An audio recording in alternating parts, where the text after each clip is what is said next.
Tuesday night, coming at you from Appleton, Wisconsin. Getting a nice little bit of snow coming down. Don't know if you'll be able to see it. Maybe you can see it. I don't know if you can tell or not. It's starting to get heavier a little bit, which is kind of neat. We had several dustings over the last couple of days. We had maybe 4 to 6 inches a few days ago.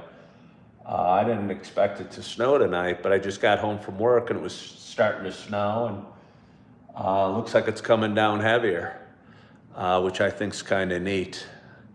I'm hoping for a real snowy, wintry winter. And since it's just December 2nd right now, it looks like it's snowing pretty hard, maybe we'll have a wintry winter. But anyway, I just got home from work a little bit ago, had a real productive day, been fighting a cold for, a few days. So it feels good to be home. And despite the late hour, I'm gonna do what I have done almost every night over the last couple months, and that is read 2 chapters of the Bible to you, or for you, whatever way you want to look at it. We've been reading the 4th book, been reading the book of Numbers, and tonight we are going to read, I think we're going to be reading chapter 21 and 22. So on this snowy Tuesday evening, the wind's really starting to howl and the snow's blowing horizontally. Again, I'm going to read, let's see how long this is. Some of the chapters are longer than others. They're fairly long, but I'm going to do it. Chapter 21 and 22 from the book of Numbers. Chapter 21, Arad destroyed. When the Canaanite, the king of Arad, who lived in the Negeb, heard that Israel was coming by the way of Ephraim, he fought against Israel and took some of them captive. And Israel vowed a vow to the Lord and said, "If you will indeed give this people into my hand, then I will devote their cities to destruction." And the Lord heeded the voice of Israel and gave over the Canaanites, and they devoted them and their cities to destruction. So the name of the place was called Hormah, the bronze serpent. From Mount Hor they set out by the way to the Red Sea, to go around the land of Edom. And the people became impatient on the way, and the people spoke against God and against Moses. "Why have you brought us up out of Egypt to die in the wilderness? For there is no food and no water, and we loathe this worthless food." Then the Lord sent fiery serpents among the people, and they bit the people, and so that many people of Israel died. And the people came to Moses and said, "We have sinned, for we have spoken against the Lord and against you. Pray to the Lord that he take away the serpents from us." So Moses prayed for the people, and the Lord said to Moses, "Make a fiery serpent and set it on a pole, and everyone who is bitten, when he sees it, shall live." So Moses made a bronze serpent and set it on a pole. And if a serpent bit anyone, he would look at the bronze serpent and live. The Song of the Well. And the people of Israel set out and camped in Oboth. They set out from Oboth and camped at Abarim, in the wilderness that is opposite Moab, toward the sunrise. From there they set out and camped in the valley of Zered. From there they set out and camped on the other side of the Arnon, which is in the wilderness that extends from the border of the Amorites. For the Arnon is the border of Moab, between Moab and the Amorites. Therefore it is said in the book of the wars of the Lord, "Waheb in Suphah in the valleys of Arnon, and the slope of the valleys that extends to the seat of Ar and leans to the border of Moab. And from there they continued to Beer, that is well of which the Lord said to Moses, gather the people so that I may give them water. Then Israel sang this song, spring up, O well, sing to it, the well that the princes made, that the nobles of the people dug with their scepter and with their staffs. And from the wilderness they went on to Matana, and from Matana to Naliel, and from Naliel to Bamoth, and from Bamoth to the valley lying in the region of Moab by the top of Pisgah that looks down on the desert. King Siphon defeated. Then Israel sent messengers to Siphon, king of the Amorites, saying, let me pass through your land. We will not turn aside into the field or vineyard. We will not drink the water of a well. We will go by the king's highway until we have passed through your territory. But Sihon would not allow Israel to pass through his territory. He gathered all his people together and went out against Israel to the wilderness and came to Jahaz and fought against Israel.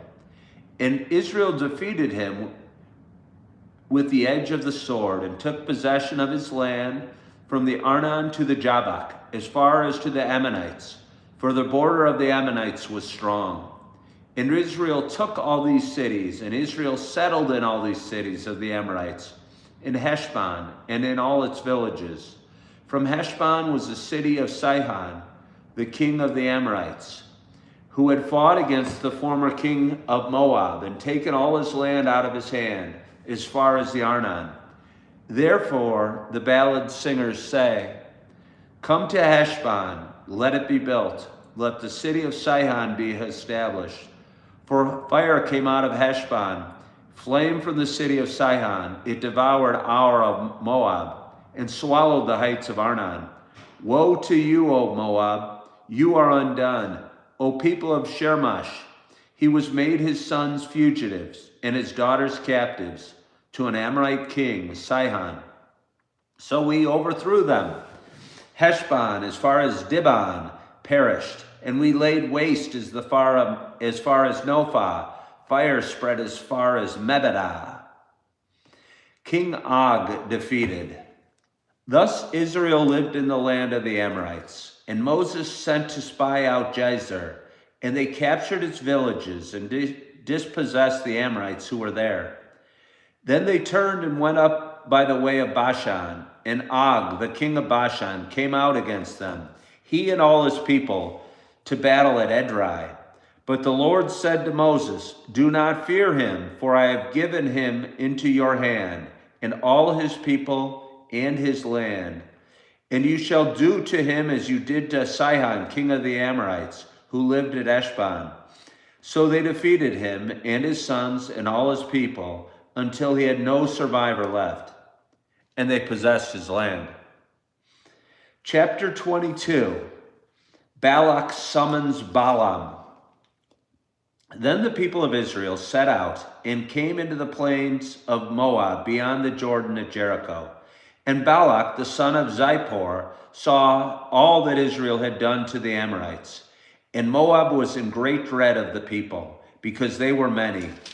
Moab overcome with fear of the people of Israel. And Moab said to the elders of Midian, this horde will now lick up all that is around us, as the ox licks up the grass of the field. So Balak, the son of Zippor, who was king of Moab at that time, sent messengers to Balaam, the son of Beor at Pethor, which is near the river in the land of the people of Ammon, to call him, saying, behold, a people has come out of Egypt. They cover the face of the earth, and they are dwelling opposite me. Come now, curse this people for me, since they are too mighty for me. Perhaps I shall be able to defeat them and drive them from the land. For I know that he whom you bless is blessed, and he whom you curse is cursed. So the elders of Moab and the elders of Midian departed with the fees for the divination in their hand. And they came to Balaam and gave him Balak's message. And he said to them, lodge here tonight, and I will bring back word to you, as the Lord speaks to me. So the princes of Moab stayed with Balaam, and God came to Balaam and said, "Who are these men with you?" And Balaam said to God, "Balak, the son of Zippor, king of Moab, has sent me, saying, Behold, the people has come out of Egypt, and it covers the face of the earth. Now come, curse them for me. Perhaps I shall be able to fight against them and drive them out." God said to Balaam, "You shall not go with them. You shall not curse the people, for they are blessed." So Balaam rose in the morning and said to the princes of Balak, "Go to your own land, for the Lord has refused to let me go with you." So the princes of Moab rose and went to Balak and says, "Balaam refuses to come with us." Once again Balak sent princes, more in number and more honorable than these. And they came to Balaam and said to him, "Thus says Balak, the son of Zippor, let nothing hinder you from coming to me, for I will surely do you great honor, and whatever you say to me I will do. Come, curse this people for me." But Balaam answered and said to the servants of Balak, "Though Balak were to give me his house full of silver and gold, I could not go beyond the command of the Lord my God to do less or more. So you, too, please stay here tonight, that I may know that more the Lord will say to me." And God came to Balaam at night and said to him, "If the men have come to call you, rise, go with them, but only do what I tell you." So Balaam rose in the morning and saddled his donkey and went with the princes of Moab. Balaam's donkey and the angel. But God's anger was kindled because he went, and the angel of the Lord took his stand in the way as his adversary.